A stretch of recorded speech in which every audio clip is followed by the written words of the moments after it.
20 years after the handover of Hong Kong to China, a new generation has come to transform the political landscape of the former British colony. Its aim is to force Beijing to keep its promises with regards to democracy, a David versus Goliath battle embodied by these young, recently elected MPs who must be sworn in, a precise protocol that is meticulously defined by the law.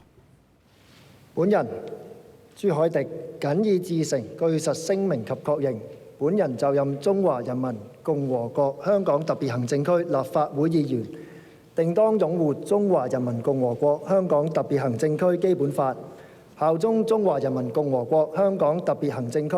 我叫做朱凱迪。My name is Eddie Chu, and I'm an MP. 香港嘅立法會議員。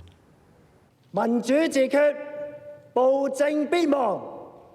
反對梁君彥做主席。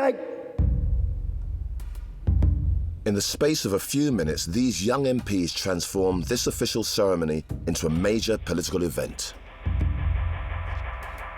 I, Sixtus Leung Chung Hang, swear by the Almighty God that being a member of the Legislative Council of the Hong Kong... 我係梁頌恆，咁係青年新。My name is Sixtus Leung. I'm one of the leaders of the Youngspiration Party. 會選舉其中一個當選嘅。I, Yao Wai-cheng, solemnly, sincerely, and truly declare that and affirm that My name is Yao Wei-ching. I'm 25 years old. I will uphold the basic law of the Hong Kong Special Administrative Region of the People's Republic of China, bear allegiance to the Hong Kong Special Administrative Region of the People's Republic of China. 游蕙禎議員，你嘅展示品令我對你是否了解立法會議員有合理嘅懷疑。我係冇權為你監誓。請下一位議員宣誓。 Nullified oaths broadcast live. By refusing to pledge allegiance to the People's Republic of China, these MPs instantly became the bête noire for Beijing and the icons for a whole new generation. You can torture me. You can even destroy this body. But you will never imprison my mind. My name is Nathan Law. I'm 23 years old and I'm a student at Lignan University. I'm Hong Kong's youngest MP. 權力歸於人民，暴政必亡，民主自決，抗爭到底。另外，我都想問陳宏安秘書長，你有咩資格去裁定上述3位議員，包括姚松炎、游蕙禎同埋梁頌恆，佢哋嘅宣誓係無效？根據邊一條議事規則，你係能夠阻止佢哋進行跟住落嚟嘅選舉？羅冠聰議員宣誓儀式已經完畢。議事規則第6條，秘書處有咩權力係去阻止議員係參與跟住落嚟嘅會議？陳宏安秘書長，我問你一句，佢哋3位到底能唔能夠參與跟住落嚟嘅主席選舉？羅冠聰議員，請你翻埋位。我係唔會翻埋位，除非你處理埋呢個問題。我係以一個議員嘅身份向詢問你秘書。 For the first time, MPs openly demanded self-determination within the Parliament walls, and in so doing, touched on the taboo of independence, unspeakable words for Beijing, which would now use all its might to silence these discordant voices. 我哋先暫停一陣。能唔能夠參與跟住落嚟嘅主席選舉？梁君彥。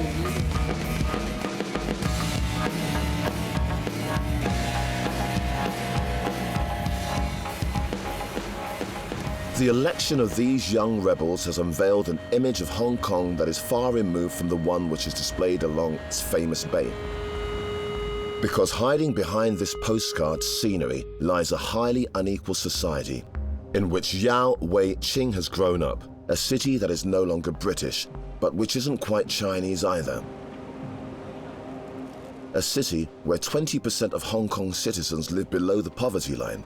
It is a city of harsh coexistence where individuals struggle to find their place. The dark future that they foretell is disrupting a society that currently has one of the lowest birth rates in the world, with under 25s only accounting for 13% of the population. And it is this youth that is now rejecting the diktat of the economic and financial elite, and who wants to take charge of its destiny and that of this city which devours everything, including space.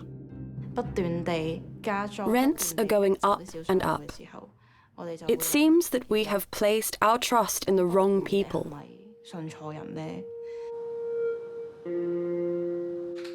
Rents here are the most expensive in the world. You won't find these kind of high prices anywhere else in the world. Housing is a basic right, and yet here in Hong Kong, it has become a luxury.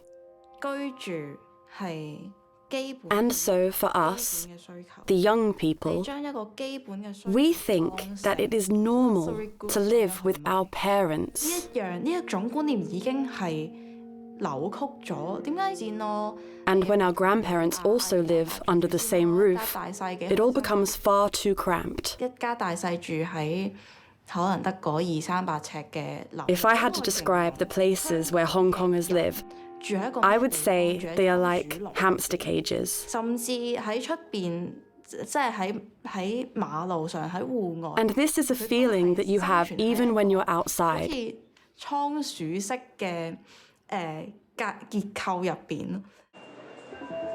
And how are developers making their fortunes these days? With apartments that are 14 square meters at 11,000 euros per square meter. The price is prohibitive. And so, with the great majority of Hong Kongers living in these overcrowded conditions where space is invaded and horizons are blocked out, Hong Kong's youth are forced to seek out oxygen to the profit of evening classes and trendy bars where they hang around until the early hours and cart around their frustrations. In Hong Kong, human relationships are restricted. They are nothing more than platonic. You're right, we don't dare to express our feelings anymore. We don't dare to say I love you. Do you think that's why Hong Kongers experience real romance much later than in other countries? Not necessarily, but they struggle to satisfy their desires.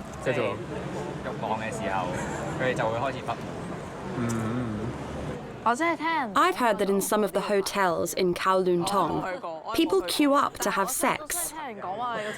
I've never been, but apparently they start queuing at about 11 p.m, hoping to get a room by 2 or 3 a.m.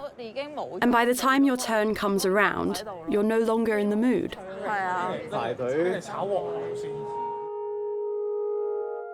And this is henceforth a model of society that these post-retrocession children reject in order to assert their own way of living in a Hong Kong that they have shaped these past 20 years and that they consider to be the birth of a new identity. 喺殖民地嘅時候當然冇啦，係咪？佢唔會覺得自己係一個英國。 During colonization, we didn't feel as if we were British nor Chinese. 過咗政權移交之後 But after the retrocession, the authorities tried to impose a kind of Sino-Hong Kongese hybrid identity. 類似中國香港人咁上下咁嘅概念，但係失敗咗，因為 But they failed because the two cultures are just not compatible at all. 早詞語咧，呢兩個地方係唔兼容嘅，同文化啦。 We share linguistic features with China because Cantonese is one of the major Chinese languages. 咁呢個係正確嘅，廣東話係我哋其中一個。 But we have added in a lot of words that have different sounds and forms, like the words bus or taxi, words that come from our British colonial history. 例如巴士啦、的士，呢啲都係因為有。 It is a heritage that, of course, comes from this colonial past. Bus 就叫巴士咯 ，taxi 就叫的士，因為有殖民地嘅歷史啦。你唔會係英國人 But I am not British. 係中國人啦。 I am not Chinese. I am Hong Kongese. 係最合理答案。 You may deny the fact that you are Chinese, but you hold a Chinese Hong Kong passport. And when you go across the border, not to China, but go anywhere else, when you have to sign your immigration form, it says nationality there, and you have to write down Chinese. You can say Hong Kong, but I'm sure the immigration person, the guard, the immigration control people there will say, sorry, Hong Kong is not a country. What is your nationality? They will still write down Chinese again. Well, that's up to them. If they feel they're not Chinese, they're not Chinese. I have no problem with it. Maybe the Chinese government's very upset. And then the Chinese government should ask itself why that these people don't feel Chinese anymore. And not too many years ago, they feel very Chinese. So what has happened? Is that we see all the interference from Beijing, all the very harsh language by Beijing officials and also by the Hong Kong government officials that turned them away. So, so it's for the government to examine itself. If people don't feel they are Chinese, you can't force them to. And I'm not going to force them to.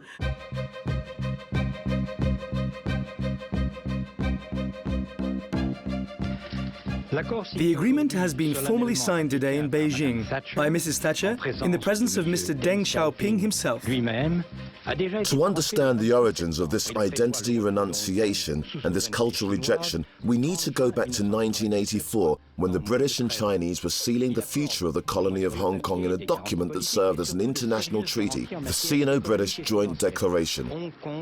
The retrocession calendar was now set in stone. It was agreed that Hong Kong will be returned to China on the 1st of July 1997. But then the Joint Declaration also set out a list of conditions, and under which is Hong Kong is to be returned under the so-called one country, two system. It will become a special administrative region of China, but then it is given a high degree of autonomy, including independent legislative, executive and judicial powers, and also guarantees for protection of human rights under the two international covenants on human rights. So these was the joint declarations which was agreed in 1984, and it was provided that these guarantees, which is in an international treaty, will be written into a constitutional document, and that is the basic law which will form the Constitution of Hong Kong after 1997.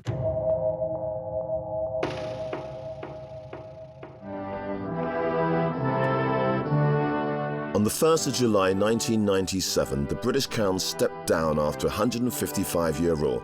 The banks of Hong Kong, the only deep water port in the region, were moving away for good from these conquerors who in 1842 had snatched it away from the aging Tianxia Empire at the end of the First Opium War, a drug which had degraded China and made Her Majesty's subjects rich, a total humiliation which was now being wiped away. On this historic day, Hong Kong's future for the next 50 years was at stake. By sowing the seeds of democracy, the British left its people with the task of harvesting its fruits. And while its former and new masters celebrated this change in sovereignty with great pomp, keeping the promises made in mind, there was still one question on everyone's lips. Would Hong Kong always remain Hong Kong? As the clock struck midnight, the countdown began. In a few moments, the United Kingdom's responsibilities will pass to the People's Republic of China.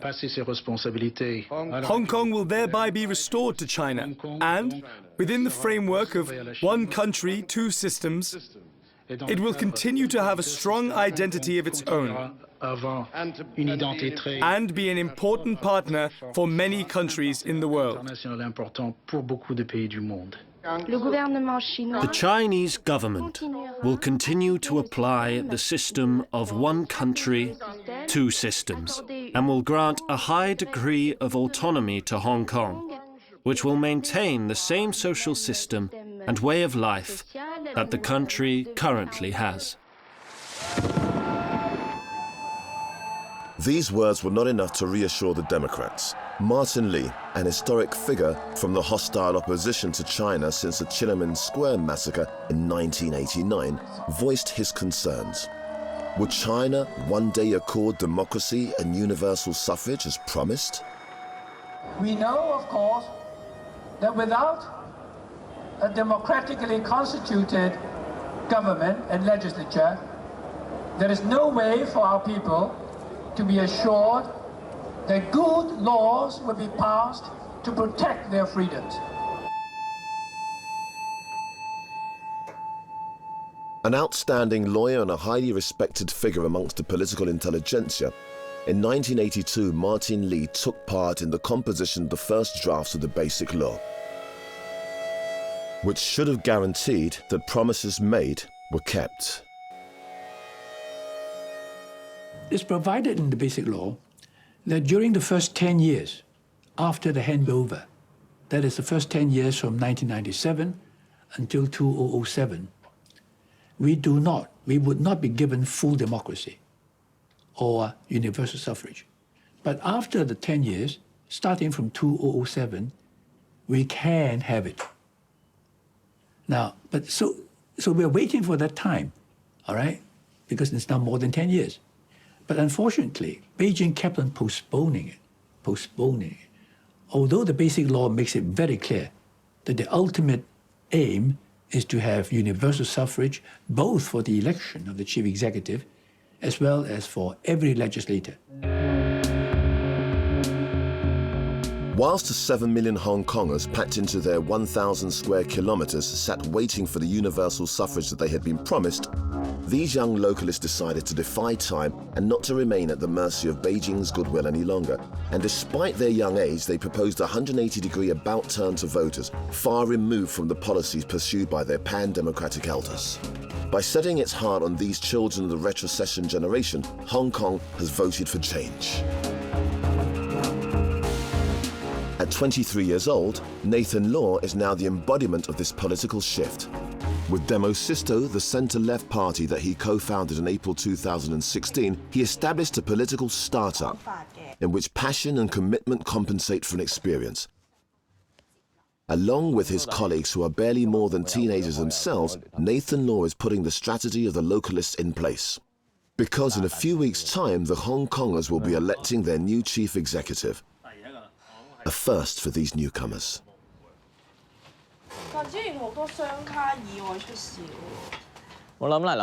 My position is simple.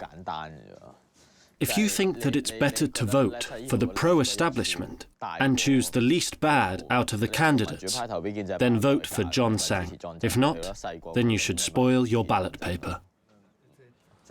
The election of these young rebels has certainly thrown a spanner in the works of the two large traditional parties who have run against each other for the past 20 years, in a parliamentary assembly made up of 70 MPs, 35 of whom are elected by universal suffrage and the other half by an electoral college. On one side, there is a pro-Beijing camp with 40 seats who are conservative and advocates of stability.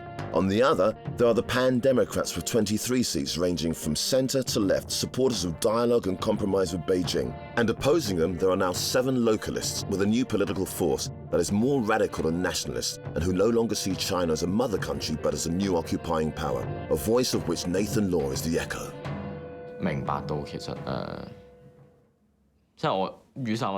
We wanted to amplify the voice of young people here within the LegCo, the Legislative Council. And to do so, we needed to have a political party.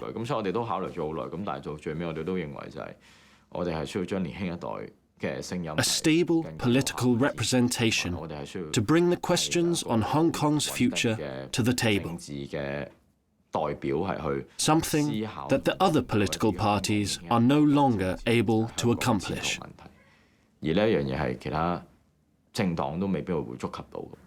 It's necessary to have new generation join into the democracy movement to fight for our future. Hong Kong is the city that we born, we live, and we love.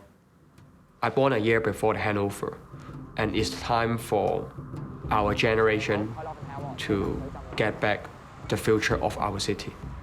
And that's the reason for us to found Demosisto to advocate Hong Kong people deserve the right to determine our sovereignty and constitution. Joshua Wong.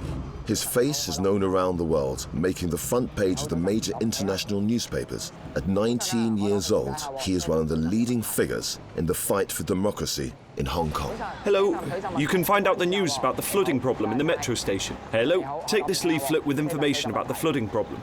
Too young to stand in the legislative elections, he is patiently waiting for his time to come by doing what he has always done, keeping himself in the public eye.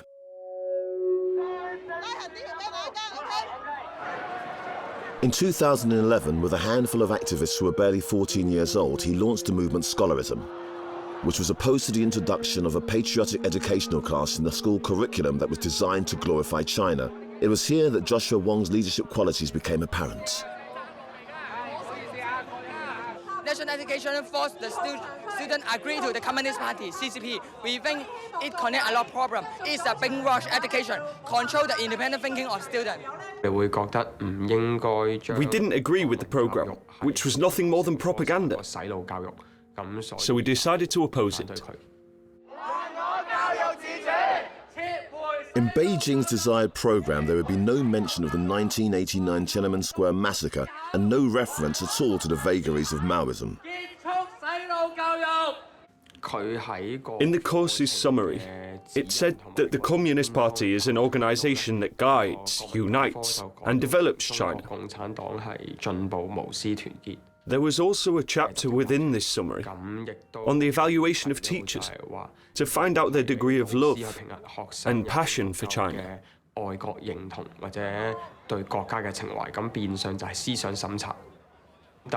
We distributed leaflets and organized protests, and that's how people came to understand our opposition to the program. In summer 2012, on the eve of the program's inauguration, we gathered together 120,000 people to take part in a protest. 1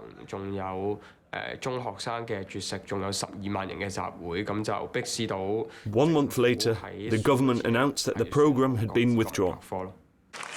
The initial elation of these youngsters' triumph quickly gave way to suspicion. Beijing had revealed its true intentions to tighten its grip over Hong Kong.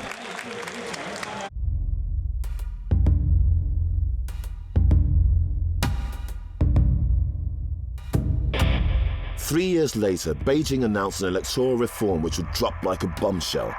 There would be no universal suffrage for the next chief executive elections in March 2017, contrary to the promise made, and candidates would receive prior approval by China. The people of Hong Kong saw their dream of total democracy slipping away. C.Y. Leung, the chief executive, was a spokesperson for Beijing and delivered a very clear message. I appeal to members of the pan-democratic camp not to mislead the Hong Kong people any further into thinking that democratic aspirations in Hong Kong, particularly amongst their followers, could be satisfied or accomplished by ignoring provisions of the Basic Law and decisions of the NPCSC. On the 28th of September 2014, the Umbrella Revolution had just begun. Within a few weeks, hundreds of thousands of Hong Kongers were defying those in power. Some of the protesters use an umbrella to protect themselves from the pepper spray. The umbrella as a symbol representing non-violence. To the left of Joshua Wong is Benny Tai, a law professor and civil disobedience theorist who became the spiritual father of this generation which intends to take back what Beijing has stolen from them.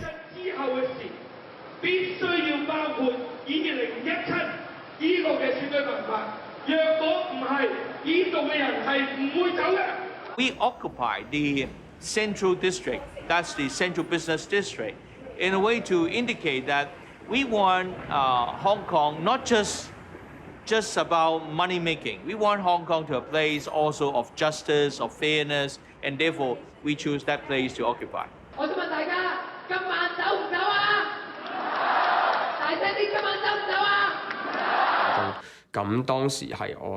I was only 17 years old when the Umbrella movement started up. I was involved in its planning, and my role within the movement was to manage the media and win the support of the people of Hong Kong. 去策劃行動啊，面對傳媒啊，甚至係繼續去爭取社會認同嘅一個重要角色。 I've been arrested several times and undergone various political trials. 同埋上庭嘅政治檢控。 After weeks of occupation and confrontation, arrests and convictions for illegal protests multiplied. The movement broke down. Beijing had won the fight, and the Democrats had achieved nothing. After the 79 days of occupation, actually Hong Kong's economy, went down quite a bit. We can see that from China. We're just, the front gate of China. China has been persistently getting 6.5 to 7% growth. Hong Kong has gone down to 3.5 and even less. Now, this happened in the last 2 years after the occupation movement. Do you think there is an effect on us? Yes, there is. So it is not just idle fear or anything. It is true. If we look at the movement's effectiveness in responding to our demands for political reform, one can say that it failed.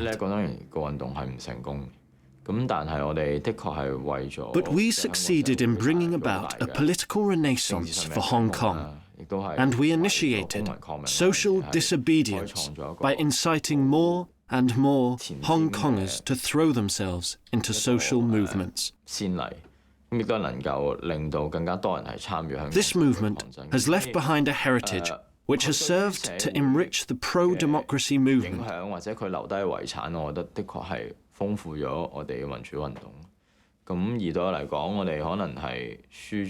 So, although we may have lost a battle, the war isn't over yet by any means. And so that means we have to learn the lessons from this failure in order to carry on our fight. 失利可能係一個學習或者一個教訓，未來我哋係會繼續上路。The vast majority of people support universal suffrage. The vast majority of people agree with democracy, right? It is the form of democracy that is in contention here. So there are debates about it, right? China says we're not going the Western democratic way, we are going to develop our own way, so, well, we look at what it is. We have always been prepared to work under the one country, two systems policy, but Hong Kong people ruling Hong Kong with a high degree of autonomy. And if we can't even choose our own leaders ourselves, how can we have high degree of autonomy?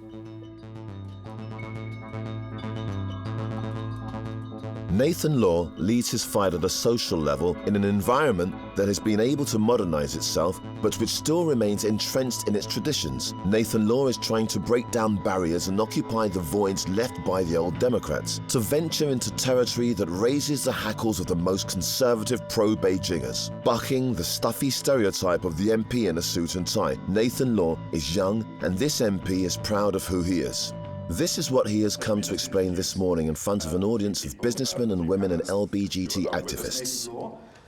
Right next to me. The point is that for now, the local legislations of anti-discrimination on different sexualities is still not yet done in Hong Kong. I think that will be a big big target or big goal for us, especially for the younger generation in the Legislative Council to achieve that. Nathan Law is satisfied because today he's the politician whom they have all come to listen to. It is he who, with Demo Sisto, has without a doubt the political platform that is the most in touch with today's society. I'm with Nathan Law, co-founder of political party Demo Sisto and Hong Kong's youngest ever legislative council. What advice will you give millennials who want to be catalysts of change? Well, definitely do not look down yourself. Before I got elected, people consider that I'm immature or not unable to talk about policies. But after the election, I proved to a lot of people that I'm able to do it. And so do you. So all the millennial and all the youngsters, do not look down yourself. You have the ability to change the society. And it starts with your life. Talk with the people that don't understand about LGBT. Talk about those people who have bias on them and prove that all we want is a fair and equal society. And we want respect to each other and from everyone. Thank you so much. It was really cool to meet you. Actually, Greg, can you get a photo of us? My team will love it. Sure. Thanks. And to succeed, Nathan Law and the young localists have had to turn their back on the old pan-democratic movements who are now in the hot seat. Accused of belonging to the establishment, over time they would have given up on the day-to-day concerns of the Hong Kong people in favour of a battle they would never have won. That of establishing democracy in China, a pipe dream that is out of step with today's youth.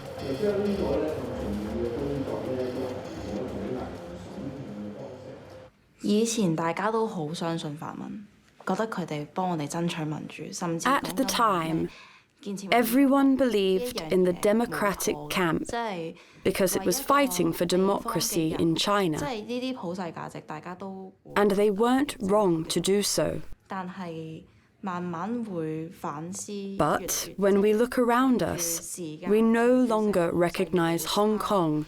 And so, inevitably, we ask ourselves exactly what the Democrats have done. 完全兩回事嘅時候，就會諗話究竟呢一班人咁多年以嚟做過啲乜嘢，為香港爭取咗啲乜嘢。 In the last 20, 30 years, the people who have fought for Hong Kong, for civil liberties, for the rule of law, have not failed. We have done a lot. We haven't got democracy, that is true. But we have managed to help to preserve the people's freedoms and still have the rule of law. This is as a result of the collective effort of people in the last few decades. I can quite safely say that without that, Hong Kong will not be like this today. I will probably not be allowed to be interviewed by you.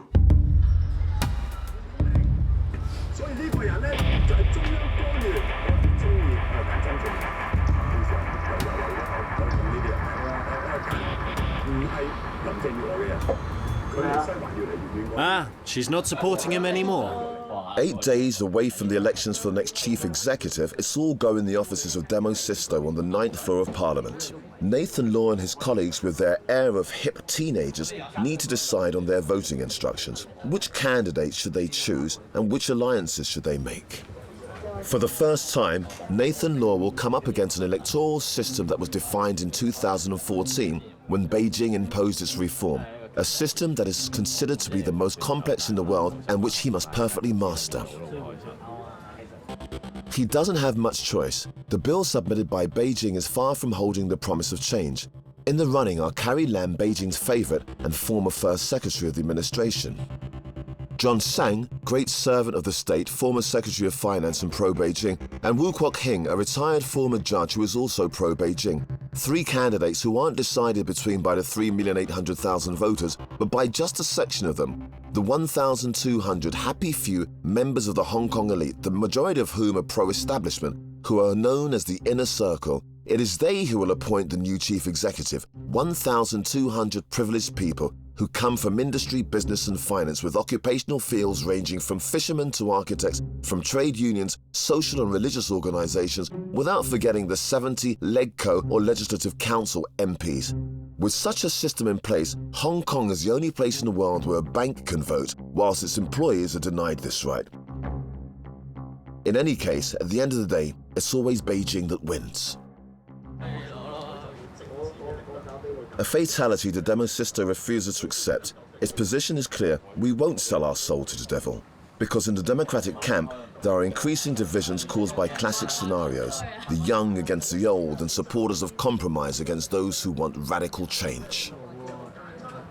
Some Democrats, they decided to vote for Zhong Zhen, who is a pro-establishment candidate, who has still not yet given any promise on universal suffrage and 4th of June massacre, things like this. they decided to vote for him because he's the lesser evil, but I'm still not convinced that it is the right strategy. They want to have a more mild and a chief executive to be more communicative, try to solve the conflicts in society. But I have serious doubts in this strategy because I think for now it is very dangerous for pro-democracy, especially a legislator, to put your political endorsement on a pro-establishment candidate who will not lead the democratic movement in the future. I'm totally against the strategy of the pan-democrats because once you show your support for the lesser evil, that means you will be killed because it's like a commit suicide politically. Beijing's bête noire since he supported the Chinese students in 1989. Long Hair is a pan-democrat, but is on the fringes of his camp. At 60 years old, this guerrillist has even become the inspiration for young localists. Together, they are striving to overturn this repressive electoral reform by all legal means. In effect, each candidate for the Supreme election needs to obtain the support of at least 600 members of the inner circle. But with only 325 seats, the Democrats can't put forward a candidate. And so Long Hair and Eddie Chu turn to their fellow Hong Kongers to seek out supporting votes. The campaign began a few months ago already. Have you been asked for your opinion? Why hasn't anyone asked you? Have you ever seen John Tsang?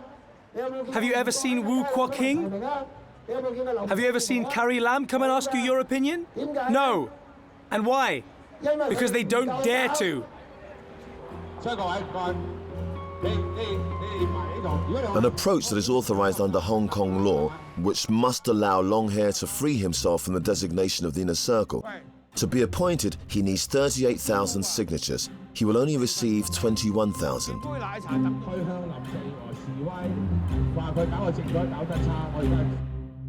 A failure for localism, which remains a victim for a society that's nostalgic for a thriving Hong Kong, for the maiding Hong Kong, and for prosperity that when business is okay, everything is okay, and a time when almost nobody cared about politics.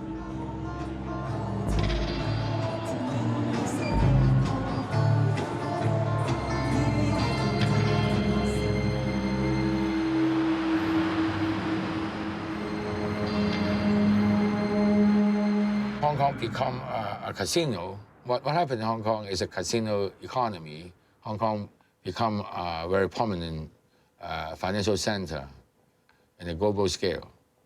So what happened here is that the Chinese side want to control Hong Kong and use it to become a financial center for the capital, the Chinese capital, to emerge to the other part of the world.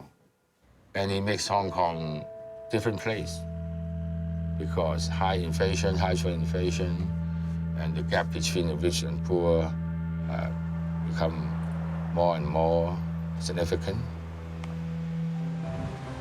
And to control Hong Kong, Beijing is constantly intervening in local matters, provoking a reaction that has come to be known as Hong Kongism, a combination of nationalism and patriotism. A hostile reaction to what the local people perceive as an invasion when faced with a massive influx of Chinese businessmen and tourists with a very different culture who speak a completely different language. And if some see this as a new form of colonization, it's because Beijing dictates its priorities to fight against localism and impose its hegemony. And that's what makes people afraid, because as set out in the Basic Law in 2047, the formula one country, two systems will become null and void if it isn't renewed, and Hong Kong will be nothing more than a Chinese city. It is this fateful date that has inspired Incar Lung, a 25-year-old filmmaker, in his science fiction short film called Local Egg. What will become of Hong Kong in 10 years' time under the ideological and economical rule of China?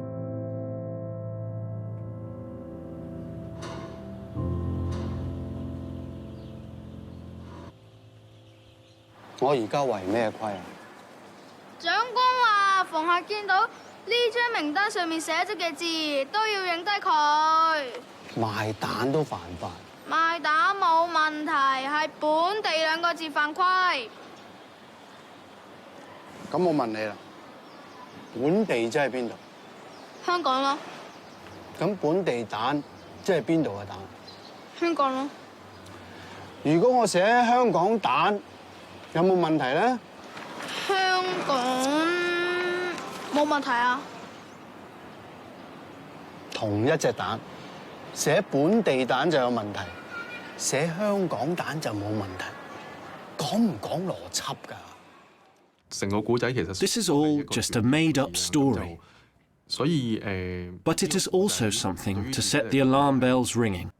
一種提醒，即係去雖然係講一個未來嘅10年，但係 It also shows that the decisions made by one generation inevitably affect the generation that follows it. 我哋呢一代，而我哋呢一代有冇一啲決定係會影響緊下一代咧？你覺得就好睇呢10年或者20年嘅中國成。Everything depends on the political changes that will occur in China in the next 10 or 20 years. It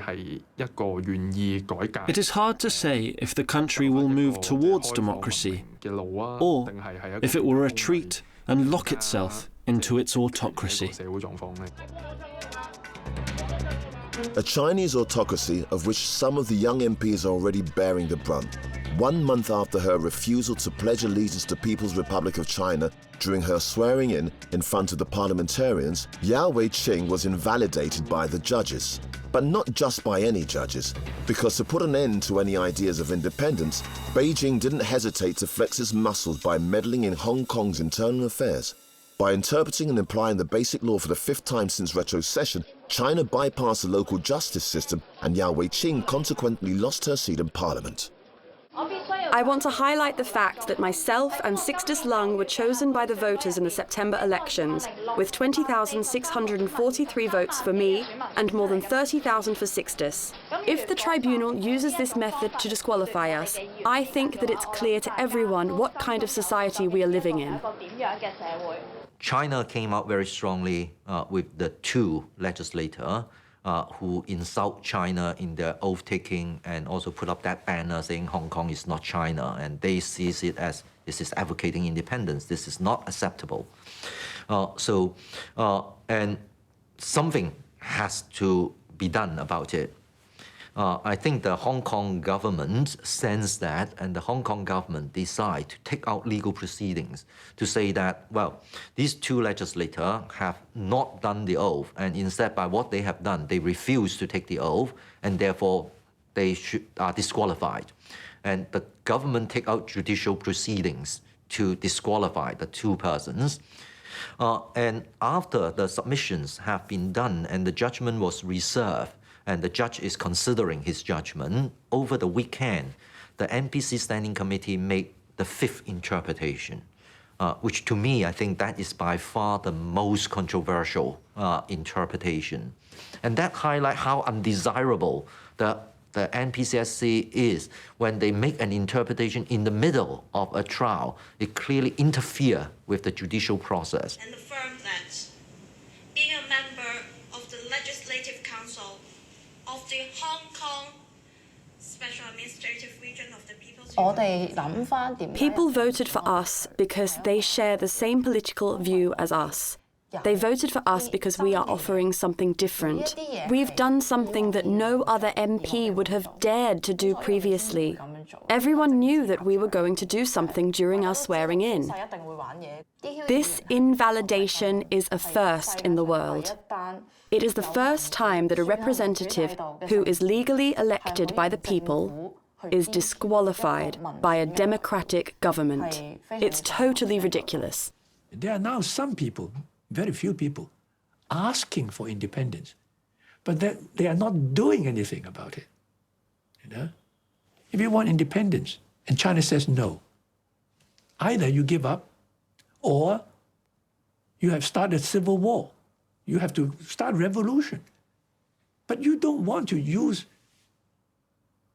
independence to ask Hong Kong people to elect you into the Legislative Council. If you want a revolution, you don't want this government. You don't want this legislature. You want to turn it upside down. If you talk about independence of Hong Kong today, you want to break the cage? How do you break the cage without being successful in having a revolution? Right? That's the only way. I can't think of any other way. The localists, who took their oath without affirming their good faith, are now in China's line of fire. Long Hair, Nathan Law, and Eddie Chu could well lose their seats if the judges decide to follow Beijing's recommendations. It's time to start now. Can you guys see the PowerPoint slide? Based in the offices of Demo Sisto inside Parliament, Joshua Wong wants to take this fight to an international stage. It is 6 p.m. in Hong Kong and midday in France. In front of him are the students of Sebastian, an English teacher in Tulle in the Corrèze region. I would just try to share my story now. I just remind you that they are ESL students. So if you can speak a bit. Okay, sorry, I will speak slowly. Okay, sorry about it. In the recent development of the democracy movement in Hong Kong, what we face is also the abuse of constitutional power of China government. Today, they have banned the pro-independence parties, and tomorrow they could ban those supporting self-determination. And one day they can ban anyone who calls for universal suffrage and democracy in Hong Kong or China. So, while Beijing blocked pro-independence, pro-self-determination, and pro-democracy lawmaker to take office, it already proved that one country, two system is continually being eroded by the interference of China government. And that's why we always claim that there will be a threat of China around Hong Kong, Taiwan, and even in whole of the East Asia or around the world. During the course of 20 minutes, Joshua Wong explains the key milestones for the fight for democracy in Hong Kong since retrocession. From scholarism through to the threats that hang over the heads of the localists, everything is explained down to the smallest detail. Thank you, Joshua. Thank you. Okay, just we'll start on the questions, okay? Okay. First. Discussion begins, but what seems to interest the Tulle students the most isn't the political career of Joshua, but the personality of this young man who was barely older than them. With your busy life, do you have time for a social life?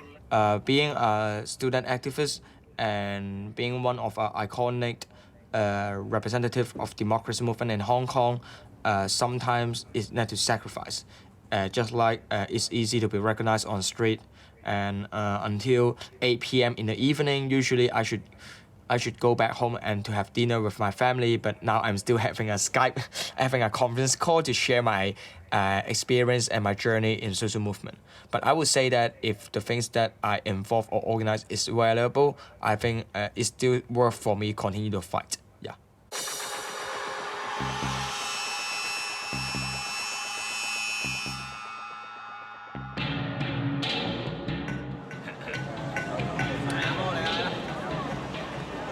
D-Day has arrived. For the 7th time since retrocession, Hong Kong is getting ready to choose its next chief executive.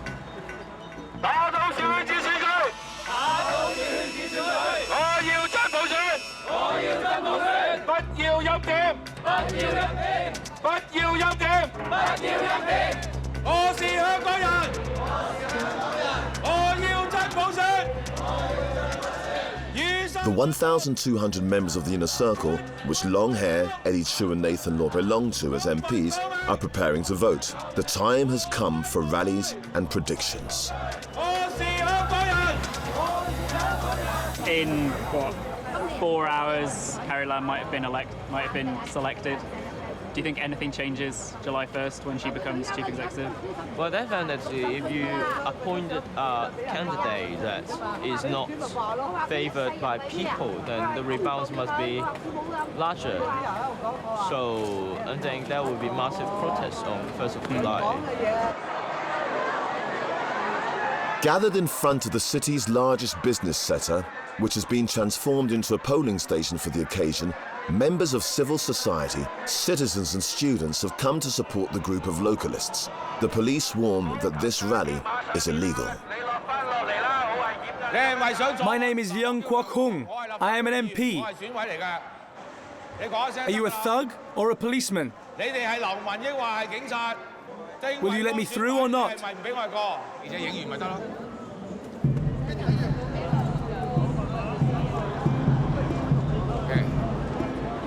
Now on to the Electoral Committee, where the members of the Inner Circle have come together to decide who will run Hong Kong for the next 5 years. Who will be the winner amongst the 3 candidates chosen by Beijing? In less than an hour, the ballot boxes are filled with 1,200 ballot papers.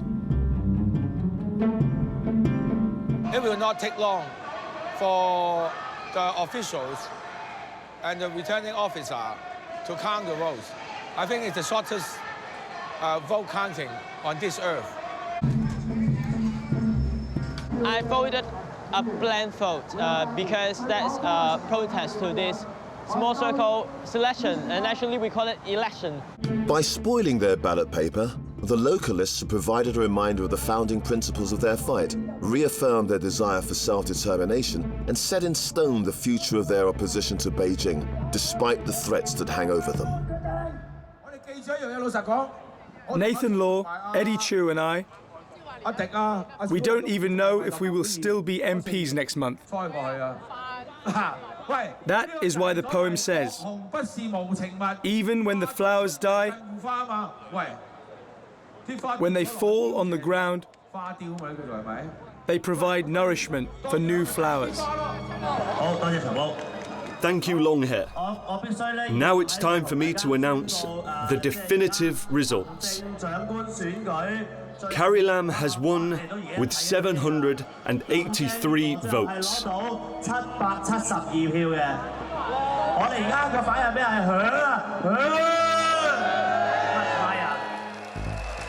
Carrie Lam, the favourite, wins hands down in an election that was a foregone conclusion.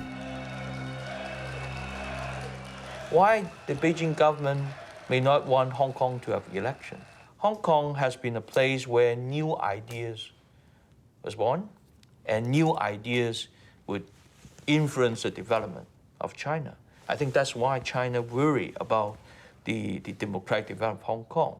I think some of them in Beijing, or maybe many in Beijing, feel that giving you universal suffrage is like giving you independence, which of course is wrong, but somehow they've talked themselves into thinking that that's the case. Because then if you have your own government, you may be out of control, and Beijing wants to control. So it will be a never-ending struggle. By defying China and the most powerful communist party in the world, these Democrats have become the symbols of a youth grasping for freedom in a world turned upside down, where authoritarianism advances relentlessly. Pop star Anthony Wong brings home this message on the stage of the Colosseum in front of a captivated audience. No, Hong Kongese democracy cannot be dissolved into Chinese absolutism. Lots of things have happened these last 20 years. And without a doubt, they are some of the most important events that Hong Kong has ever experienced. What has become of our city? Can we still live happily in Hong Kong? Some want to get rid of us, to make us disappear. But I'm telling you that we won't let that happen. They are not going to make us disappear, and they won't make this city disappear. It won't be as easy as that.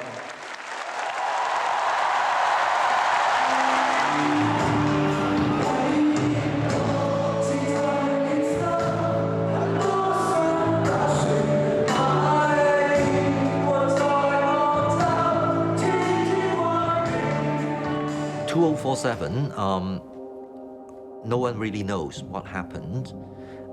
And I think even among the senior Chinese leaders, they don't know what is going to happen in 2047. One thing for sure, most of us now will not live till 2047, or at least those who are making decisions today. It will be the current young people who will really be deciding the fate. They will be the people in the 2030s, successful professionals, successful people, young people who tell what sort of future we want. And the downside, the mixed feeling is, yes, they are very young, they are immature, And some of these people may be too anxious to reach the goal. But I think for those who will be here, the thing to do is to try to start the negotiation with Beijing. But you have to have a climate where both sides are ready to negotiate. Both sides can trust each other. Both sides are in the mood. If one side does not want to talk, how can you negotiate? You can't negotiate with yourself. So we have to understand that. And nobody is in a position to point a gun at Beijing's head and say, you do it. You can't. So you have to negotiate. Post-90, or what they call in Hong Kong, who were born around the period of Hanover, I call them angels, because they can fly, they got hopes. They're innocent, they're pure. But I wish them to make good use of their own pair of wings. And whilst their minds turn to the 1 million Hong Kongers who 20 years ago took off towards other horizons, frightened by the change of sovereignty, they can also be pleased with themselves to have found with this retrocession generation the strength to remain, because no one seems to fear this emperor in Beijing anymore who appears to have no clothes.